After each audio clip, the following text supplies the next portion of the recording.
వరి కోసిన తర్వాత కొయ్యకాళ్ళను రైతులు అంటుపెడుతున్నారు.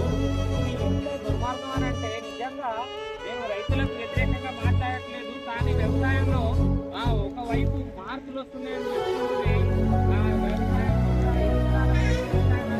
ఈ రకంగా పర్యావరణాన్ని పట్టించుకోకుండా ఈ రకంగా ఏదైతే కొయ్యకాలను కాలబెట్టడం ద్వారా భూమిలో ఉన్నటువంటి అనేక సూక్ష్మజీవులు అంటే పంటకు అవసరం వచ్చే సూక్ష్మజీవులు ఏవైతే ఉంటాయో ఆ సూక్ష్మాలు మొత్తం ఇలా కాడబెట్టడం ద్వారా మొత్తం కంప్లీట్ గా కాలిపోతుంది.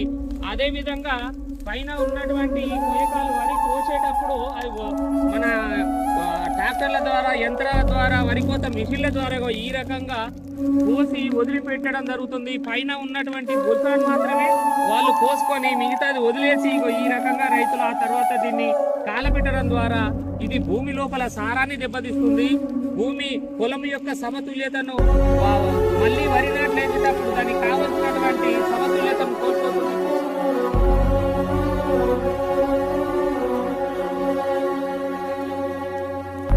గ్రామాల మధ్య ఉన్నటువంటి పొలాల దగ్గర ఉన్నాము.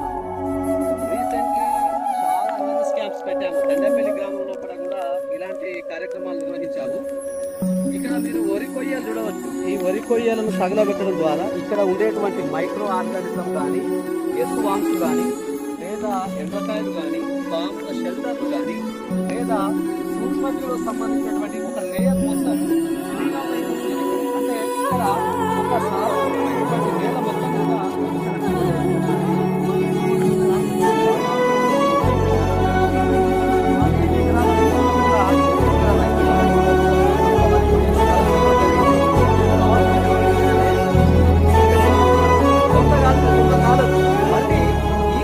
కంటే మల్చల్తో కానీ రొటావేటర్తో కానీ కలియద్దున్నాం అనుకోండి, ఇది డీకంపోజ్ అయిపోయి భూమికి ఒక